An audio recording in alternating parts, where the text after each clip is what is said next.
afternoon, everyone. I'm Renaud Daniels, Vice President, Multimedia and Event Sponsorship Sales. I hope you enjoyed the first day of the summit.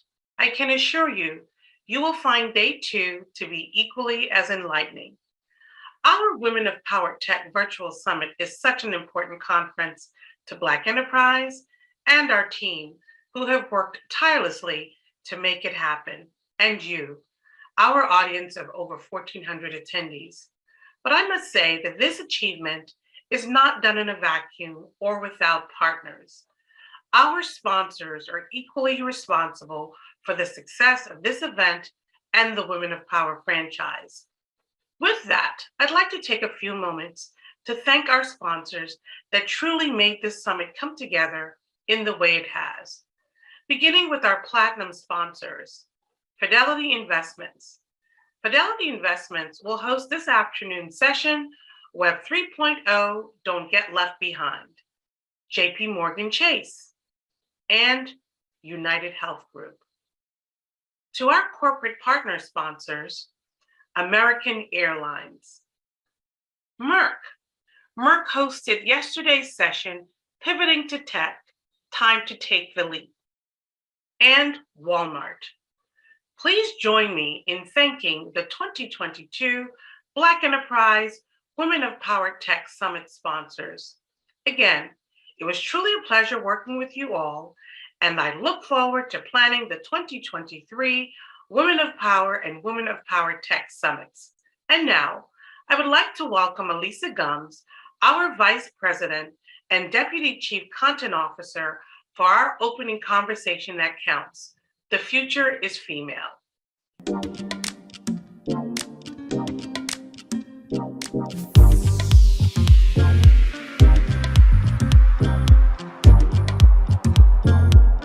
Ladies, we are opening today with an exciting conversation. The future is female. You may know our guest from her appearances on The Real Housewives of Atlanta. But what you should know is that she's a tech entrepreneur and investor who's opening doors for the next generation of women in the tech space.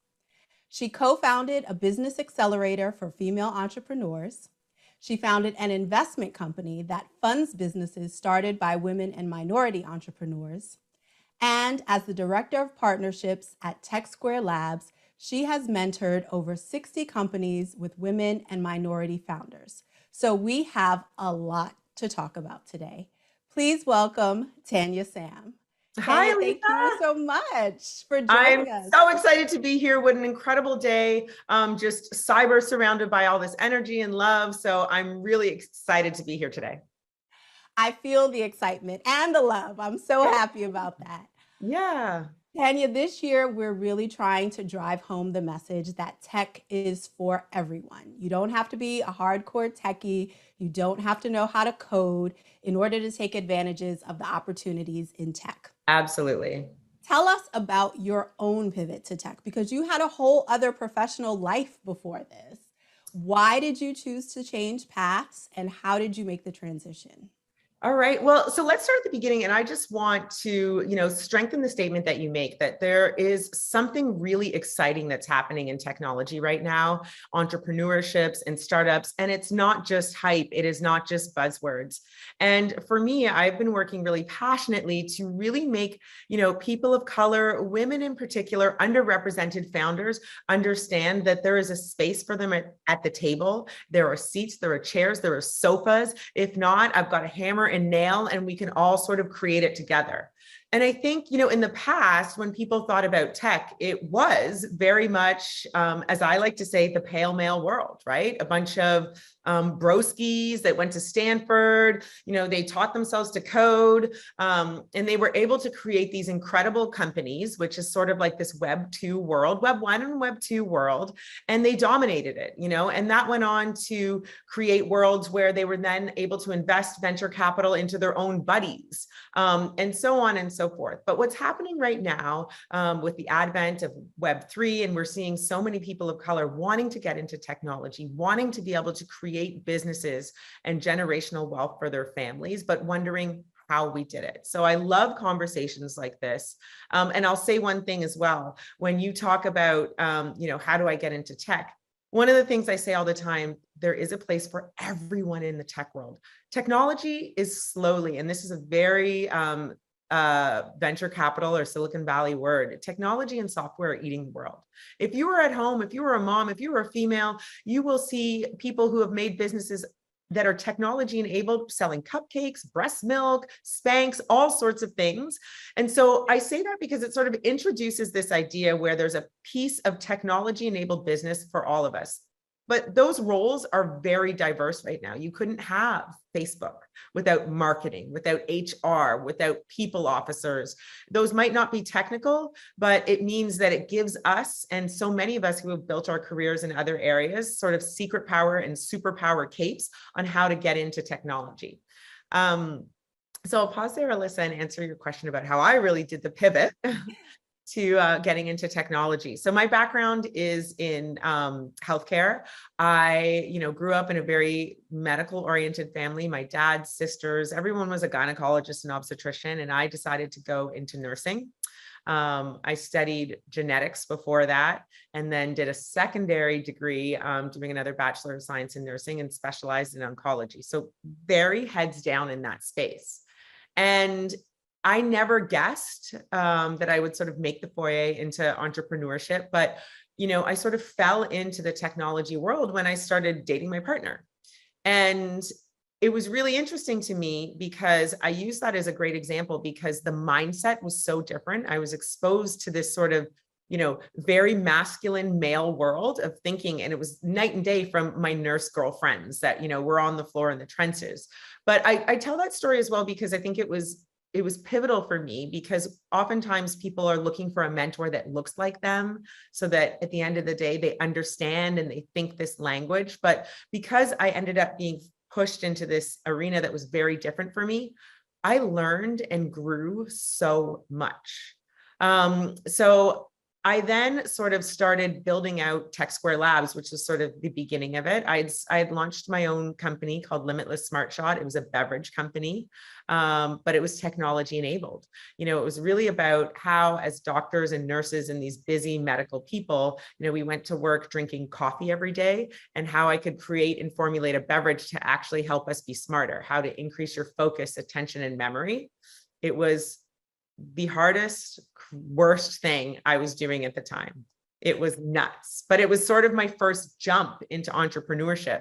And from that, I just started building on it. At the time, my partner was building his third cybersecurity company, and he was like, I need help. I need all hands on deck. And I was like, I don't know what to do. Typical female imposter syndrome, right? I don't know. I didn't go to Georgia Tech and get a PhD, but men were thinking differently. They're like, you're smart, you'll figure it out. And I feel like that is the crutch of entrepreneurship, technology success, and starting a business. You're smart, you're going to figure it out. And Black people, we have that hustle, we have that grit. We just need people to push us and support us along the way.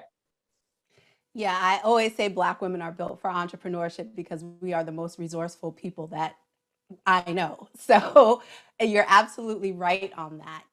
You talked about the tech world and what it used to be like, the bro culture, and even when you got Yes. into it, that it was a male-dominated space. So what It's still very male dominated, I will say, but we are making big moves in the area. What has your experience been like as a Black woman in tech? Oh, good question. I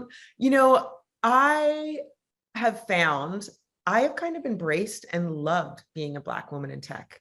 When you walk into a room and you're looking around and you're like, okay, there might be one or two other Black women there. I am the first one to go up to that other person that looks like me and be like, hi, do you want to be friends? Let's shake hands. What are you doing here? There's safety in these numbers, right? And that was a big thing to get over. In a city like Atlanta, I was new here. I didn't know a lot of people.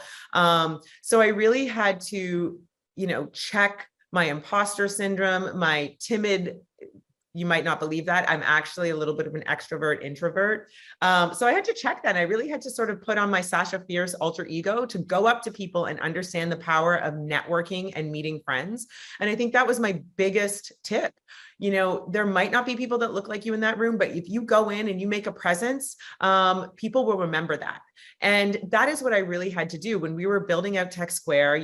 It was a very young technology ecosystem in Atlanta, and we wanted to make a place in particular for, the BIPOC community where they could go and feel like they could walk in and be like, hey, I might not know all the answers. I might not come from a family of entrepreneurs, but I'm here to learn. And we wanted to be able to create education and access to capital, access to mentors, and access to success for people where they felt comfortable. And that meant, we had to make people feel comfortable. We had to create environments where people could come in. When we launched our first sort of startup battles, which were pitch competitions, it was like, how do we get people to come here, enjoy it, but feel embraced? So we would have venture capitalists come, and we were, and a lot of these would be white guys. We'd be like, you have to come on stage if you were going to judge this startup competition, and you have to say your favorite rap song. Guys would be like, I don't have a favorite rap song. Guess what? You're going to find one. And they would, and so it made everybody feel comfortable. It exposed other people to different things. And I think you just have to go in and own it, own your power. And remember that if you, make a great impression, people remember you. You come back and you come back, and networking really is the key to that, and it doesn't come easy. It certainly comes with practice. But for me, that was a big thing. And then people would remember that and be like, oh, you're the girl with the beverage company, or you're the girl that's building the accelerators. I want to connect you to this person because you spoke so passionately about it.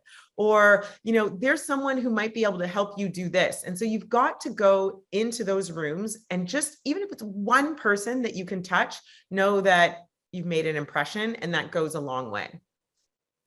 You've mentioned imposter syndrome twice now. I think this is probably the third or fourth time that it's come up during this summit, because especially for women who don't come from a technical background, Yep. and especially for Black women, because we are questioned more than our counterparts, and we're expected to prove ourselves at every turn. So when you're talking about Black women transitioning into tech, it's impossible to talk about without talking about imposter syndrome. How did you overcome it? Who says I overcame it? I don't know. I think and I'm just being really frank. I feel like we have a great group of women on here. Thank you all for participating. Like, keep your comments coming in the chat. We're really excited to have you here. But I think it's always a work in progress because, for me, I'm always constantly pushing myself to evolve, to reach higher limits. And, there's different days where, I might be walking into a room with, VCs or other investors who have way bigger funds and you're going, oh my gosh, this guy founded, he created the moon or something. And you're going, sheesh, but you just have to know that you are there. And if you have doubts, please know that everybody else is truly faking it till they make it. And that's saying to me, it doesn't mean that you're a fraud or that you're a fake, but you are committed to learning what you need to know to get to where you need to go. Right. And that's it. It's the commitment that you're like, I am here, I can do this job, and I'm going to do whatever it takes. So you might leave a meeting, you might leave any sort of thing and be like, I have no idea what they were talking about. But if you go home and figure it out, you've done your job. And that, I think, is the best lesson I had to help me understand about imposter syndrome. But I will also say, Alisa, the other piece to that is I have to temper it with this other phrase that I really like. Done is better than perfect, because I also come from a very medical background where, to be quite honest, like, the mistakes that you make in medicine or nursing are sort of life or death. Most jobs, that is not the case. So know that if you make a mistake, you can fix it. I just stumbled my words, and it's not the end of the world. You can fix things, you can learn from it, and you move from there. I think done is better than perfect is a mantra that women need to hear and embrace in general. We've all been socialized, and especially Black women, that everything's got to be perfect. We've got to be perfect at all times. Before we take one step out in the world and do everything has to be buttoned up. And that's not how it works in tech, right? It's not how it works. You look at some of the most successful technology companies, and they went to market, right? Their go-to-market, their MVP, it was filled with bugs, but that's the point of iterating and evolving on your product. You're going to make it better. You're going to take into account things that your customers want, things that people might pay for in additional amounts. So everything is a work in progress. We're a work in progress. Our companies are a work in progress. It's just being able to be malleable enough to sort of see that. And, I'll tell you something else that I think really holds a lot of women back too, this idea of like the fear of failure. And I come from like a very African background where like in my dad's voice still echoes in my head where he's like, nobody in my house fails, right? And I hate that narrative because I think it stops people from starting something. Well, what if I fail? It needs to be perfect. Maybe I'll go back to school and get 3 more degrees, right? And everybody fails. You're going to fail at tons of stuff. What's the big deal? And I think like our generation is sort of taking more risks like that and realizing like, okay, it's not about the failure. It's about the lesson I learned from it. And they're taking those, what seem like very trite, old school sayings and understanding what it really means. Yeah. Speaking of lessons, I want to talk through some of the many ways that you've empowered women entrepreneurs over the years. Tell us about Built by Women and what you learned from it. So Built by Women is something I'm really proud of. It was when we started TechSquare Labs, which is an incubator and early stage fund in Atlanta. This was, in the early days. Tech was sort of cool. We had a small ecosystem, but we really wanted to be able to open it up to more people.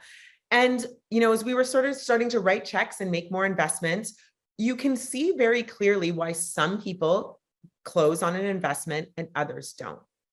And to be really frank, a lot of the women and people of color who hadn't come from backgrounds where honestly entrepreneurship or raising capital was almost a native language. A lot of the pale males that I talk about, they had been socialized to talk about these things all the time. So when they walked into a meeting, their decks were great. They were beautiful. They had all the key targets that you need. Their business plans were on point.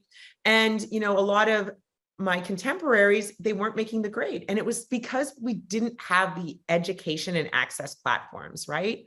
And we needed that in Atlanta. So Built by Women was exactly that. It took 3 steps back, and it was sort of meeting a lot of the people where they were, amazing businesses, but they needed help being able to talk about what they were going to do with the capital, what their target markets looked like, and how they could sort of launch businesses. So that is what it was. It really was this very grassroots accelerator program designed for women who were building scalable businesses that were technology enabled, helping us to understand how we could be successful in a very easy way. So the first program we did was 6 weeks. It was a very intense program. You had to come in, explain your business. We set KPIs and metrics so that every week when you came back, you would just stand at the front of the room and be like, this is what I did. Not, this is what I'm going to do. This is what I did in this past week to make my business successful. And it was tough. I mean, it wasn't like, it was a very supportive sort of, but we were on it. We were like, we want you to be successful and we're going to make it happen. So that was our first.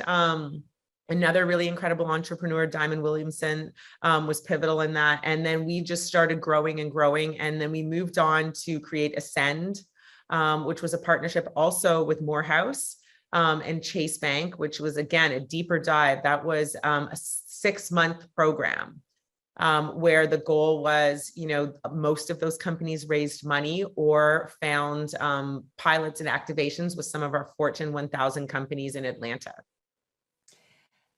Maybe before it's time, but very on brand for what we're talking about here today. Built by Women paired technical founders with non-technical founders. Yes. Why that choice?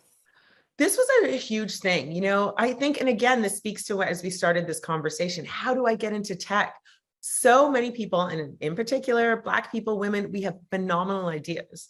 Those ideas will solve problems for potentially millions of people, but they're like, I'm lacking the technical co-founder. So I still continue to this day to get emails all the time. I've got this idea.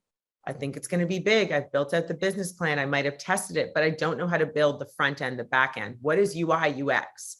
And so this has felt like the real bottleneck to success for a lot of people. So being able to, in a city like Atlanta, where we have Georgia Tech in our background, it's one of the top engineering schools across the country. We had Morehouse, we had Spelman. How do we take these incredible business founders and pair them with technical co-founders so they could actually build scalable companies together? Just to pause there, because I'll just to comment on some of the alternatives. Oftentimes you'd have people who were like, I spent, $100,000, the only $100,000 that I've managed to scrape together. And I've outsourced it to a developer shop, maybe overseas. I've got someone who's sort of working part-time that I found on Fiverr. And granted, many people have built very big businesses that way. But I think part of the sweet sauce was, and a lot of the theses for our investment strategy at TechSquare Labs, is you have to have a technical co-founder. You can grow faster, you can go bigger. This person can manage, your systems a lot better. So we wanted to be able to make those linkages. And, we absolutely proved out a lot of those theses by being able to partner entrepreneurs with technical co-founders. And it's hard, it's hard to find. It's like a marriage. It's absolutely like a marriage. Well, I mean, this will take us a little bit off track here, but you, are working with your partner in life. You are co-preneurs. And so when you talk about the relationship between technical and non-technical founders, co-founders, co-preneurs, as someone who's lived it, what is your advice for how you make those business relationships work? Wow. I love this question because, I've learned so much. I always say that Paul is like is absolutely my greatest mentor for sure. And I think it's different, for us, we never run out of things to talk about, like ever. We can, we're sort of on that same wavelength. And so for us being able to grind together, grow together has been really great. There were certainly times where we have to like cut it and be like, wait, are you talking to me as like a partner or a partner right now? And I'm like, because I need you to talk to me like you're a partner. And so, it's just finding that balance, but it's been an incredible journey. And, I will say, I have friends who would say the opposite, that they couldn't work with their partner, but their business partner is like their work husband. So it's just what works for you and being able to set the boundaries you need so that you have balance on both sides. You mentioned TechSquare Labs and some of the work that you guys are doing now. I love the mission statement, which is to create opportunities for tech entrepreneurs to build something from nothing. Nothing. As the director of partnerships, what is your work with them like? So, this was really, really incredible for us because this idea of building something from nothing, and that is essentially what technology or building any business is. You've got this idea, you're either dreaming it up on a whiteboard or a napkin, and you're solving a problem and you're changing lives for other people. For us, we just wanted to be able to do that for more people. Right? How do we help you take this ideation and make it into something? And it was through investment, was a big part of this. So we raised money to be able to invest in more founders, access to capital again, and access to pilots. One of the key things I think we think for success was being able to find customers, because those customers will eventually give you eyeballs or revenue. And that is how you really grow and scale. And if you're delivering a product that's invaluable to people that they can now talk about and get more and more users to use, this is the essence of building something from nothing. And, when I talk to entrepreneurs, you'll have some folks who are like, well, I just don't know. Is this valuable? How is this idea? And I always say the key thing is, taking a step back and understanding your customer, understanding the importance of what you're building and listening to these customers. So when you're going through the stage of customer discovery, you can really find the sweet spot of the business that you're building so that you, again, just build something from nothing. It's probably one of my favorite sayings. It sounds cheesy, but I love it. There is a huge community aspect to TechSquare Labs. How important is that, especially for women founders? So community was everything for us. And because this is how we really rise. For us, being able to find a safe space where people could come. And, I was this Black girl walking in the heart of Georgia Tech. I'd have my little heels on. And, there were times when I'd be like, oh, should I be here in my heels? Is it weird? Should I wear running shoes or a hoodie? And that didn't work for me. I needed to come as my authentic self because I found there was so much more power in showing up as yourself. But also being able to create a space very intentionally. And we had a physical space. This was, before COVID, for years and years, where anybody could come, whoever it was. But the idea that the person sitting beside you could be an asset to whatever you're building. At this time, the WeWorks were just sort of coming out of the woodwork. So oftentimes people would be posting up at a Starbucks, and that person beside you at Starbucks is watching Star Trek or something. They're not trying to build a business.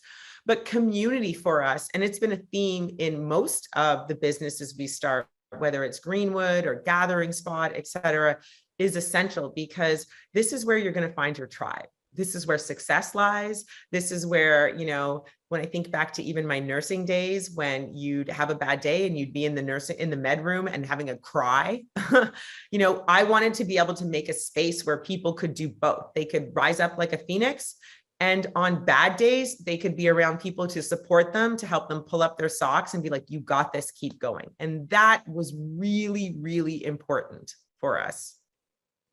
Through all of the various things you do, you've now served as either a mentor or an advisor to dozens of other women founders. What are you seeing firsthand about what our needs and our challenges are? For women right now, again, I go back to the education piece. I still have conversations all the time where, and without question, I would say raising capital is the hardest part. It is very hard. It is really hard conveying a lot of our visions or dreams, why these markets make sense, especially if you're going, into a women-centric market, a Black woman-centric market.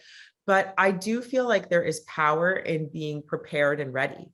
So sometimes understanding, is venture capital the right way, right? So you're out there, you're like, listen, I've got an idea. I'd like to pick your brain, and I need capital so that I can help expand my vision or grow my business.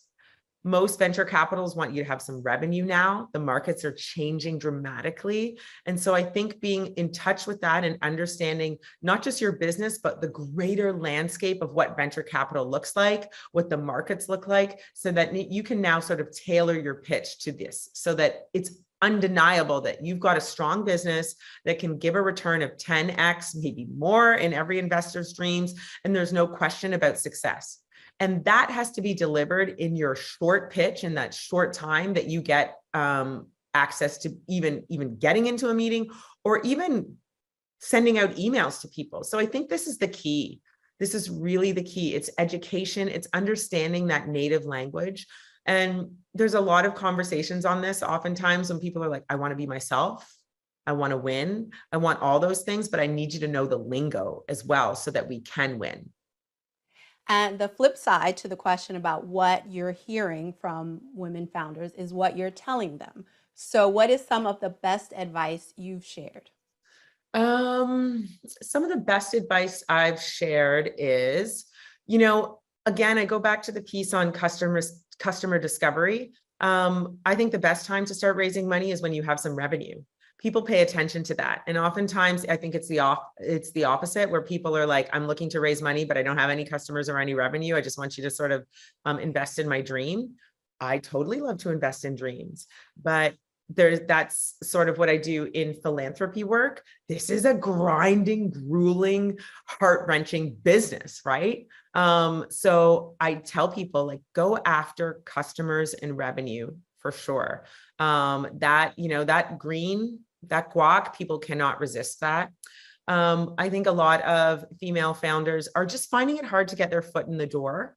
And again, my advice to them, it's networking. COVID's over.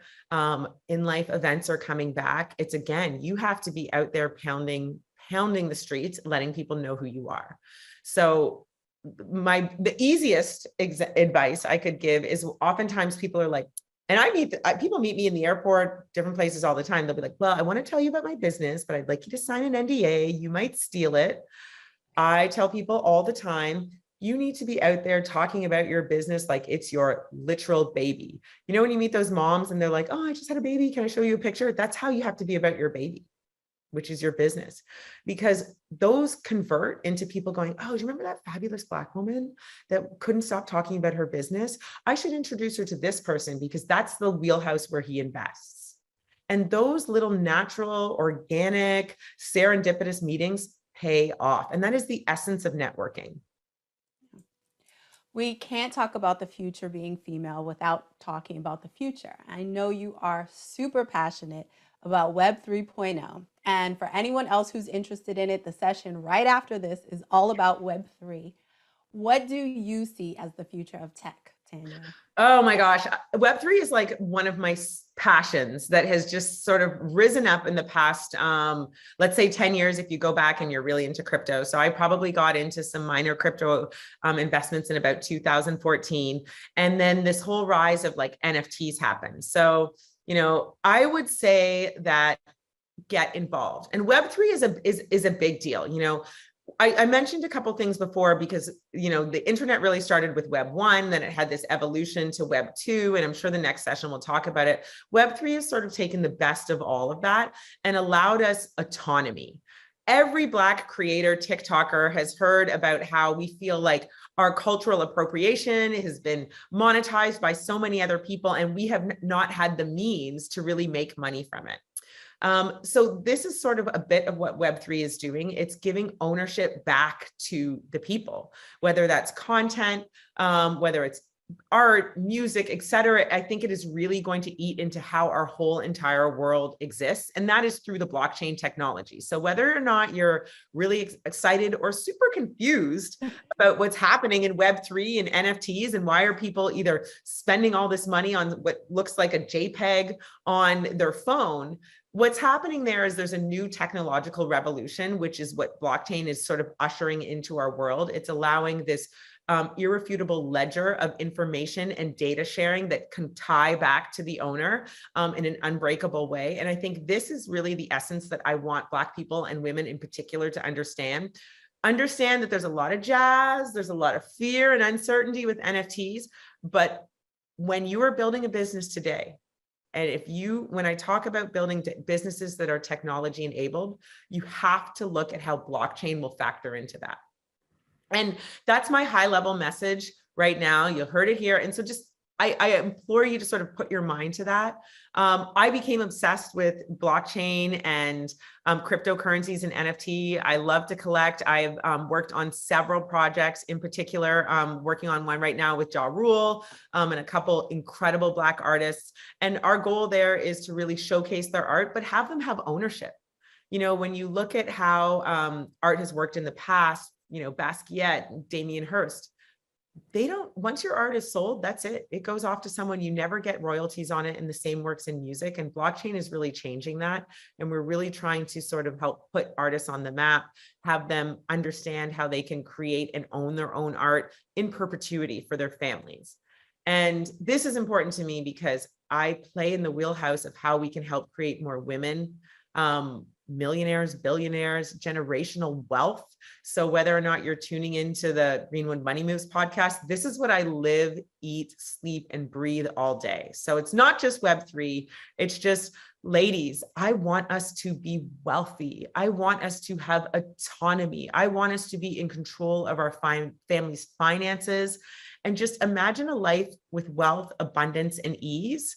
And so these are the messages that, I sit on my soapbox and I could talk forever about, Alisa, but it's really just telling you now as you build and you create the lives that we all dream of. Like, your dreams are a reality.